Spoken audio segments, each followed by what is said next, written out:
Virus corona atau Severe Acute Respiratory Syndrome Coronavirus atau SARS-CoV-2 adalah virus yang menyerang sistem pernapasan. Penyakit karena infeksi virus ini disebut COVID-19. Virus corona bisa menyebabkan gangguan ringan pada sistem pernafasan, infeksi paru-paru yang hebat hingga kematian. Severe Acute Respiratory Syndrome Coronavirus 2 atau SARS-CoV-2 yang lebih dikenal dengan nama virus corona adalah jenis baru dari coronavirus yang menular ke manusia. Infeksi virus corona disebut COVID-19 atau Coronavirus Disease 2019 dan pertama kali ditemukan di Wuhan, China pada akhir Desember 2019. Virus ini menular dengan sangat cepat dan telah menyebar di hampir seluruh negara, termasuk Indonesia, hanya dalam waktu beberapa bulan. Hal tersebut membuat beberapa negara menerapkan kebijakan untuk memberlakukan lockdown dalam rangka mencegah penyebaran virus corona.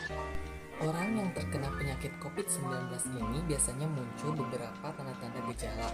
Nah, adapun gejala-gejala orang yang terkena penyakit COVID-19 menurut WHO antara lain yang pertama ada demam, kemudian batuk kering, ada kelelahan, kemudian ada kehilangan bau atau anosmia dan juga bisa kehilangan rasa, kemudian ada hidung tersumbat, kemudian ada konjungtivitis sakit atau biasa dikenal dengan mata merah, ada sakit kepala, sakit tenggorokan, kemudian nyeri otot dan sendi, munculnya berbagai ruam di kulit, bisa juga mual dan muntah atau bahkan diare, kemudian menggigil, dan yang terakhir yaitu pusing.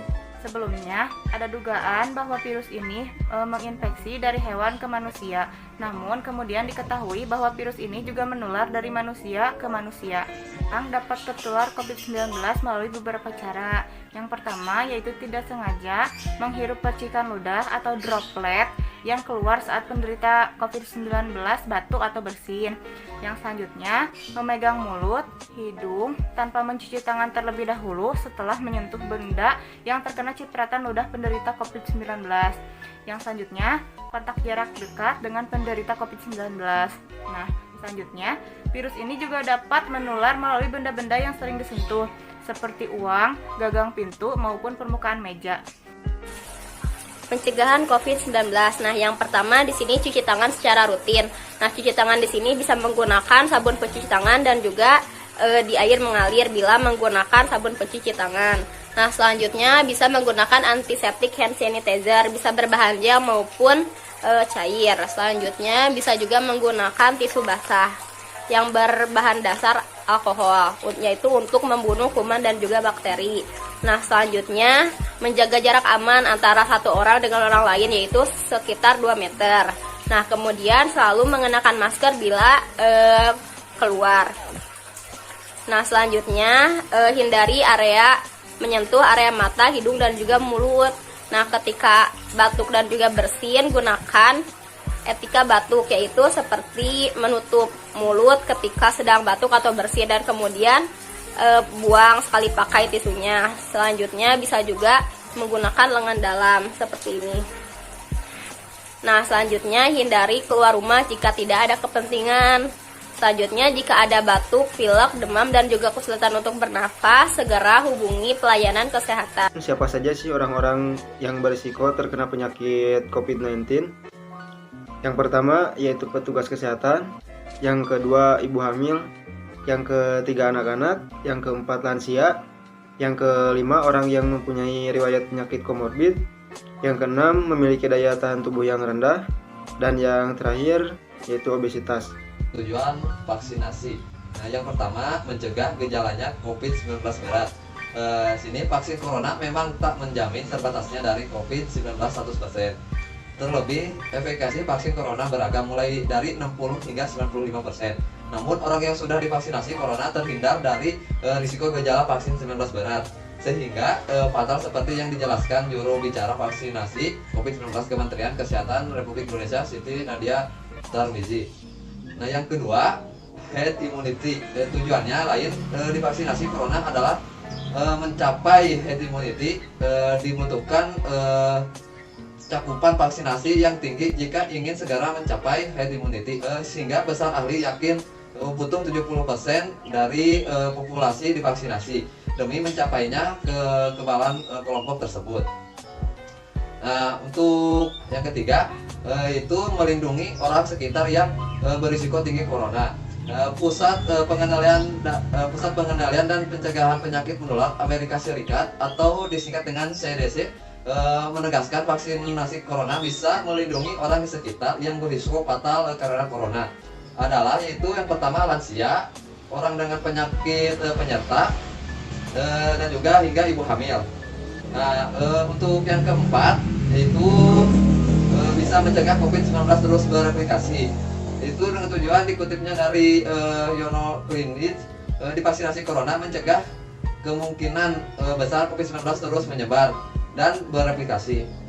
Mutasi corona baru yang terus muncul dikhawatirkan menjadi lebih kebal pada vaksin corona. Memastikan keamanan dan efektivitas corona melalui berbagai tahapan. Berbagai tahapan tersebut adalah upaya berbasis medis dan bertujuan untuk memastikan aman dan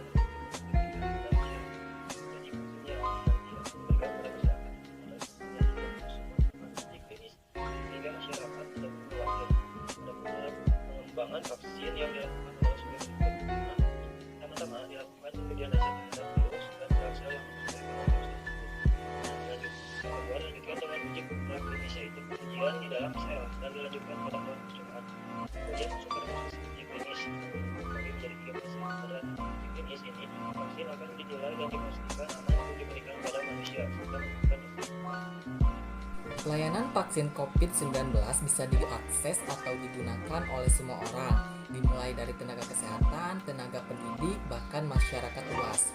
Dimulai dari anak-anak usia 12-17 tahun, usia dewasa, bahkan sampai usia lansia. Alur vaksinasi hanya terbagi menjadi 2 meja dari yang sebelumnya 4 meja. Yang pertama, ruang tunggu atau tempat penerimaan peserta vaksin yang datang. Di sini, petugas mobile melakukan pengecekan melalui pedulilindung.id. Selanjutnya, meja 1 atau screening dan vaksinasi. Melakukan screening yang meliputi tanda-tanda vital, pertanyaan tes screening, dan petunjuk teknis. Peserta yang lolos screening dapat langsung diberikan vaksinasi. Dan yang terakhir yaitu meja 2 atau pencatatan dan observasi. Di sini petugas melakukan entry data dari kertas kendali ke dalam VCare. Vaksinasi ini diberikan untuk semua kalangan, namun ada beberapa kelompok beresiko yang harus divaksinasi seperti kelompok beresiko lansia, lalu ada tenaga kesehatan yang menjadi garda depan, lalu ada petugas pelayanan publik, dan ada penderita penyakit kronis. Namun dari beberapa vaksin untuk kelompok beresiko tadi, ada pula kondisi atau penyakit yang tidak boleh divaksin, yaitu defisiensi imun primer, penyakit autoimun tidak terkontrol, penyakit sindrom Guillain-Barré. Lalu ada anak kanker yang sedang menjalani kemoterapi, ada sembuh dari COVID kurang dari 3 bulan, hipertensi tidak terkendali, dan diabetes mellitus tidak terkendali.